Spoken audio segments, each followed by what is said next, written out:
Mike Pappas reports that the move got an enthusiastic response. There was hardly a peep of protest. It'll more than compensate for the ride to Bosquen. And once you get there, you'll find everything to build anything. If you don't for some reason, they'll get it for you rapidly. Actually, if you know what you need, you don't have to drive to Bosquen at all. They'll deliver it for you. Now let's suppose you're not sure how to start the project or what type of materials you should have. You can get the kind of professional advice you need from Steenbeck's. It'll cost you less at Steenbeck's & Sons, Route 4, Bosquen. Telephone 224-2272 from Concord and 796-2771 from outside the Concord area. Your quality building supplies dealer. Ladies, now's the time to visit Emmons in the Capitol Shopping Center and save during their final end-of-the-season clearance sale. You'll find all better dresses and coats reduced 50% and in some cases more. Don't forget, you can use your Emmons Charge account, too. Good morning and welcome to Coffee Chat. Our guest this morning on Coffee Chat, Ronald Ford, the Superintendent of Concord Public Works. Richard Campbell, Detective Lieutenant of the Police Department, who is going to be serving as the coordinator of the planning for floods, I guess we can say, for right now, as far as the City of Concord is concerned, and Richard Brodeur, the Civil Defense Director. Good morning, gentlemen. Good morning, sir. Morning. Well, this morning, as far as this program is concerned, it's sort of a special program, one that is dealing with flood planning. In other words, what is going to happen or what is being done in case the City of Concord runs into a flood this spring. And it looks like we're going to have some high water anyway. Now, exactly what is the situation right now? Maybe Dick Brodeur, you can fill us in as far as the rivers in the area is concerned, as far as how much snow, the water equivalency of this in the snow right now. We obtained a report from the State Civil Defense. This also came from the Corps of Engineers, and it was as recent as March 6th. And according to their report, that the water equivalent in the snow is up to 200% of normal for this time of the year. It's a lot of water. And they also state that as soon as this snow starts to melt, that we will be getting, the riverbanks will be full, and we'll have a flooding potential for this prolonged period of melting. That this year it's some 200, or as they speak here, 219% over normal for this time of the year. This is a lot of water. This is on in the Merrimack River Basin itself. In the Merrimack, and they also include the Kentucky River, which has a higher percentage over average than at this time of the year, which we normally find. When was the last serious flood in Concord? Real flood? Was it back in the 30s, or have we had one since? We had serious flood, the most serious in 1936 that I remember. Again in 38 we had a flood. Back in 60, we had what we called high water, and Howard Johnson's motel, the New Hampshire Highway Hotel, and the trailer park at the rear of the Highway Hotel, or off of Fort Eddie Road. They had flooding down there where we had to move trailers out one day and another, but this really wasn't a serious flood. Maybe you don't know, but maybe you do. Who defines the difference between high water and flood? I'm sure the people at Howard Johnson's with that high water near them weren't thinking of it in terms of high water. Well, the flooding and the control of the flooding on the Merrimack River is controlled in Hartford, Connecticut. And in the 1960 high water, the Corps of Engineers did not consider this a flooding in Concord, New Hampshire. This was just high water, period. And they made no effort, and will again make no effort to control this type of high water. This to them is not a flooding situation. This is just spring runoff. When does high water become flood? I believe at that time the water was somewhere around 18 inches over the top of the banks of the Merrimack.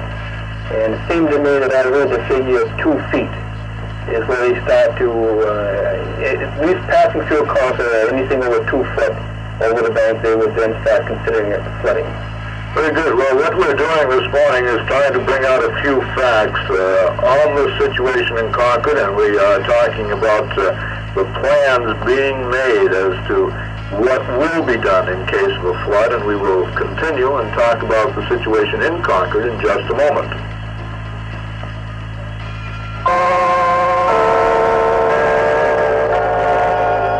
The chimes in Concord's best heating service come to you from Tenny Fuel. When it comes to your shower, or the dishes, or the baths for the kids, or the laundry, are you left out in the cold? If you don't have an oil-fired water heater, specifically the Gulf Econojet water heater, you probably are. You'll never run out of hot water with an amazing Gulf Econojet, because it heats water more than 3 times as fast as gas and 7 times faster than electric water heaters. It heats hot water faster than your entire family, and most of the neighbors can use it. There's always plenty of hot water for the baths, the kitchen, and laundry, even if they're all in use at the same time. Not only does the Econojet produce hot water faster, but it does it more economically.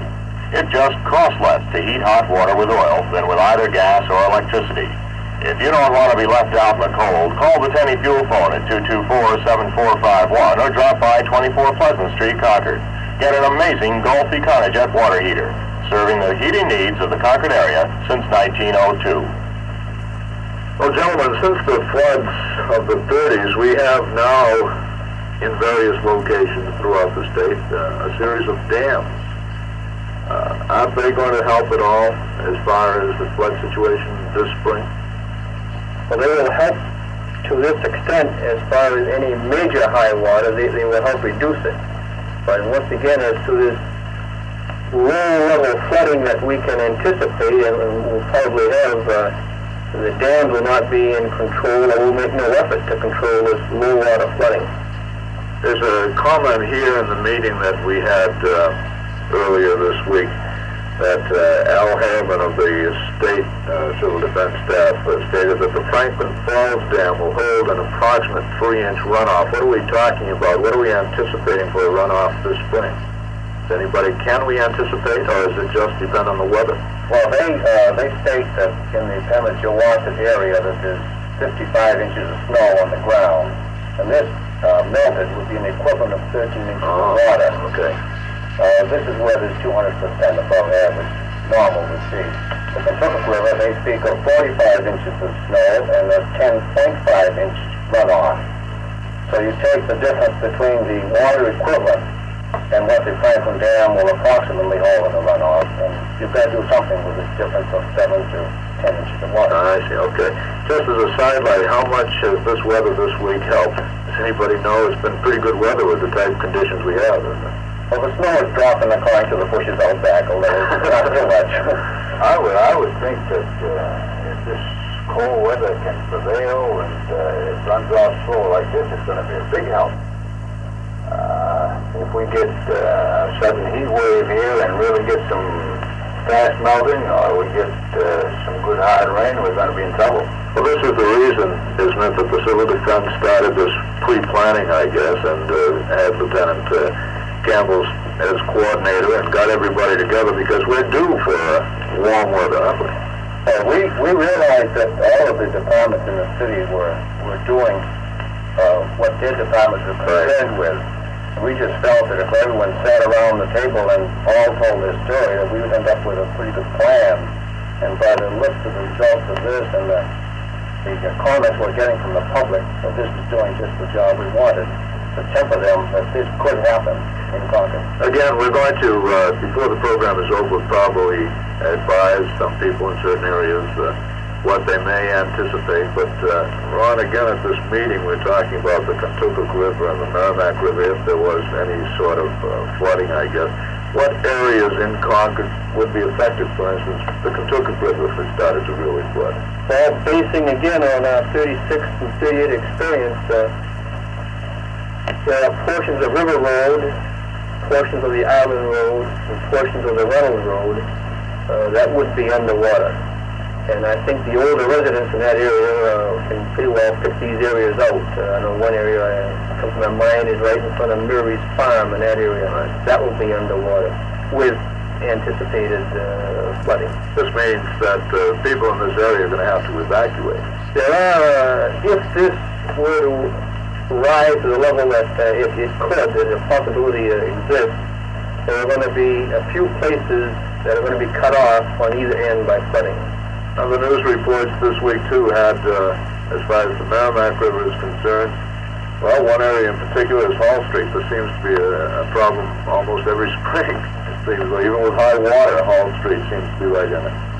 This is true. Hall Street is a low area. Another area that is subject to flooding is, Lieutenant Campbell mentioned, is behind the Highway Hotel off of Fort Eddie Road. This is very susceptible. Well, how many people, I know you've done some study on this, how many people are involved in the area that could be involved by flooding if it should strike?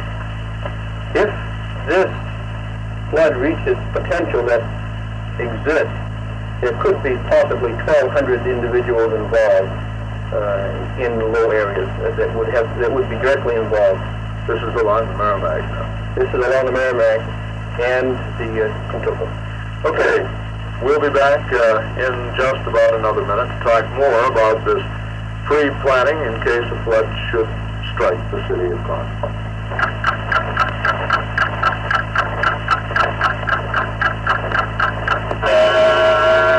Dave Banks Used Car City presents Beat the Clock. Yes, Bank Chevrolet Cadillac invites you to beat the clock today from 8 a.m. to 4 p.m. and get tremendous savings on OK used cars. Beginning at 8 a.m. today and continuing until 4 p.m., Bank Chevrolet Cadillac will feature a different used car for sale at greatly reduced prices each hour. But you must act fast, because if that car isn't sold within the specified hour, the price will go back up. This is your chance to really save at Bank. Remember, easy budget terms can be arranged. See Bank Chevrolet Cadillac today and beat the clock and save on OK used cars. Remember, that's Beat the Clock today from 8 a.m. to 4 p.m. at Bank Chevrolet Cadillac.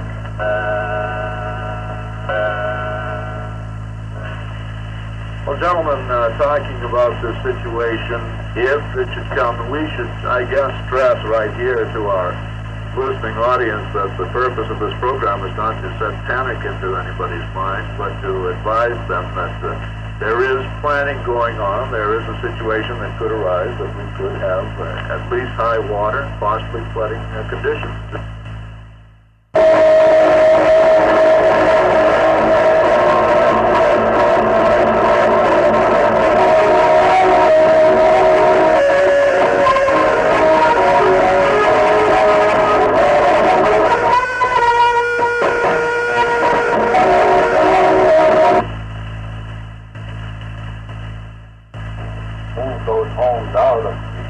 Present location.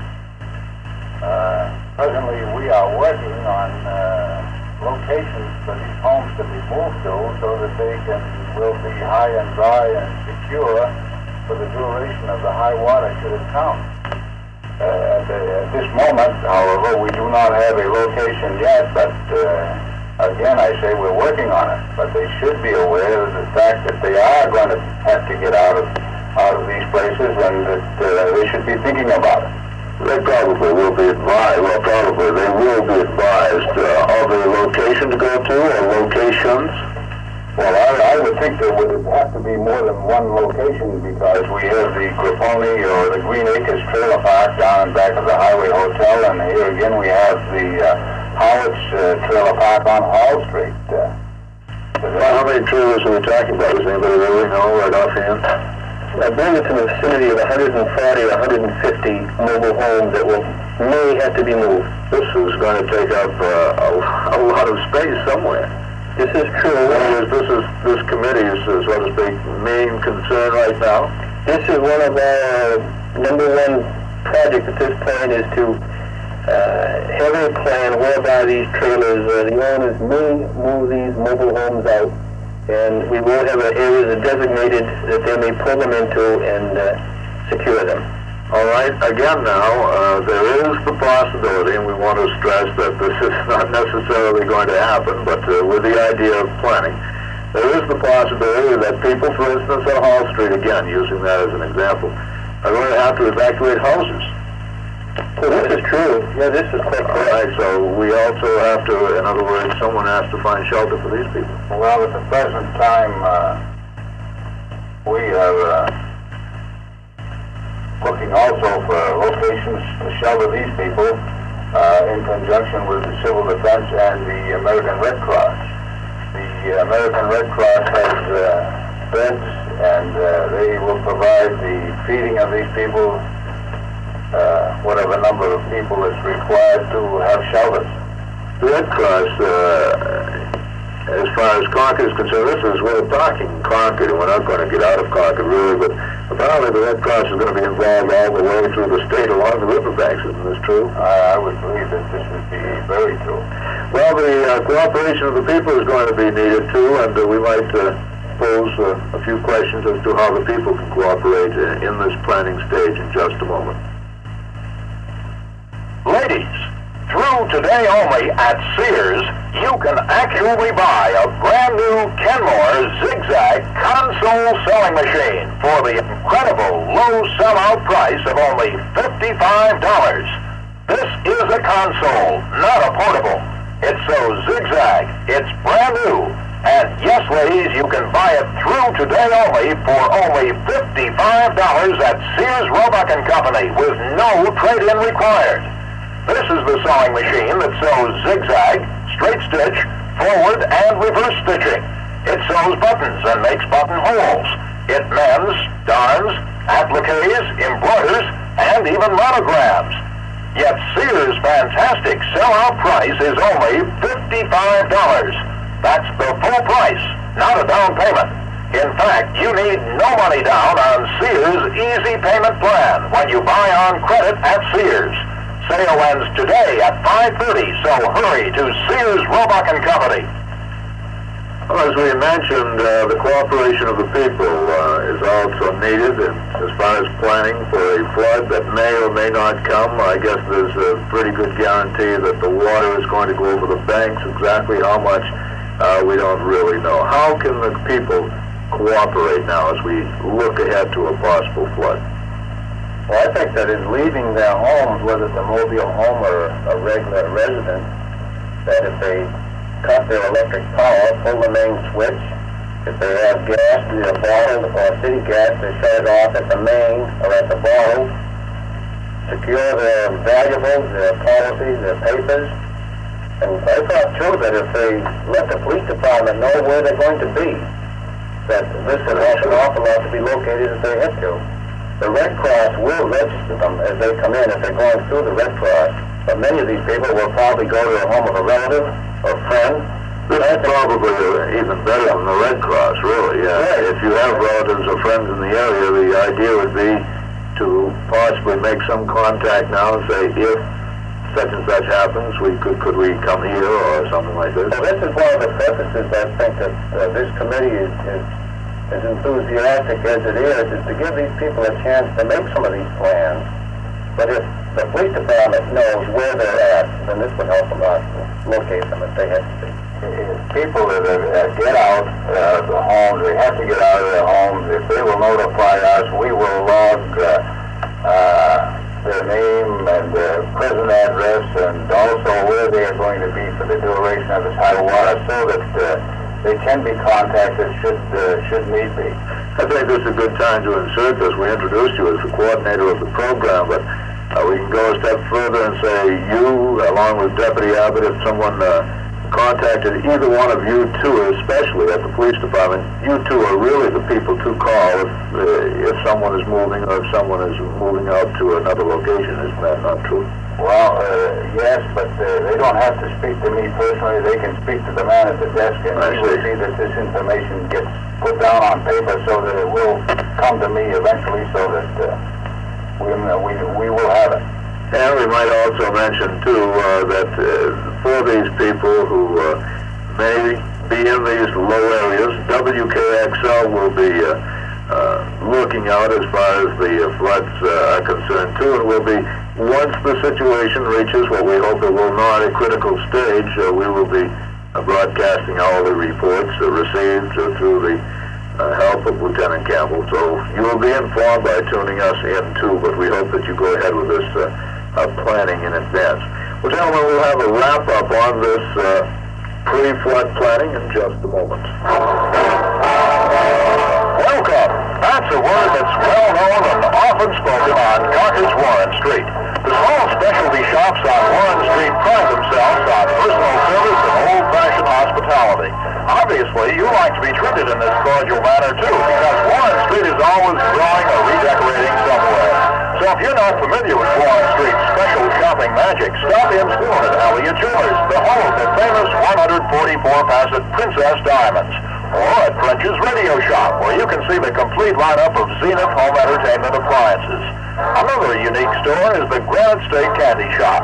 Here, the little old candy maker and his helpers busy themselves by making the most delicious fresh-made chocolates and other candies you've ever tasted. This would be an ideal time to treat yourself to whatever strikes your fancy. Granite State Candy also has an excellent selection of choice fresh roasted nuts, the finest in town. The Granite State Candy Shop on Warren Street, where the W stands for welcome. Okay, once again, our guests this morning, Richard Brodeur, Richard Campbell, and Ronald Ford of the Flooding Emergency Planning Committee, I guess we can call it again. And I don't think we can repeat it enough. We're not trying to scare anyone or make this a panic situation, because we may end up with just high water this year, or certainly not as serious a flood as we, can't help but anticipate. And that is the purpose of this. You have to anticipate a serious flood because of the snow conditions still outside and along the rivers throughout the state of New Hampshire. So tonight we've been talking about what to do, how to plan. And Ron, I understand that plans and maps are going to be located eventually somewhere in the city for people to watch. We're in the process now of preparing on our large, roughly 3-foot square watch maps, the approximate areas that could be flooded and the streets and areas that are affected. And I am sure that somewhere along Main Street this will be displayed, as well as in City Hall and perhaps in a police department or somewhere. We will have 2 or 3 of these around the city for the public to look at and place themselves in respect to the map. Well, when this announcement is made as to the locations, I'm sure WKXL will be announcing it, as will the newspaper. And if you check your newspaper or listen to WKXL throughout the days as we get nearer and nearer. By the way, is anybody anticipating when this is going to happen? I mean, the snow is melting now, but... 36, it was this week, I think. It was this week? 1960, it was in April, so you have 3 weeks to get them. 1960 was April 5th and 6th in that vicinity there. So we're getting close. There's no question about that. Again, Ron, you might run down here. We still have about 3 minutes. What areas, generally speaking, there may be other areas, but generally speaking, are we talking about now in Concord? Very, very briefly, starting at the south end of the city would be the Hall Street area, and then the Howard Johnson Motel area, and by Kennison's Clam Bar into here. The shopping center is right on the limit of the flood. Then you get into the Highway Hotel area and the Green Acre Trailer Park. And then East Concord, Portsmouth Street and Eastman Street and the Foundry. These areas in East Concord and West Portsmouth Street, where there's several houses on the end of West Portsmouth Street. These people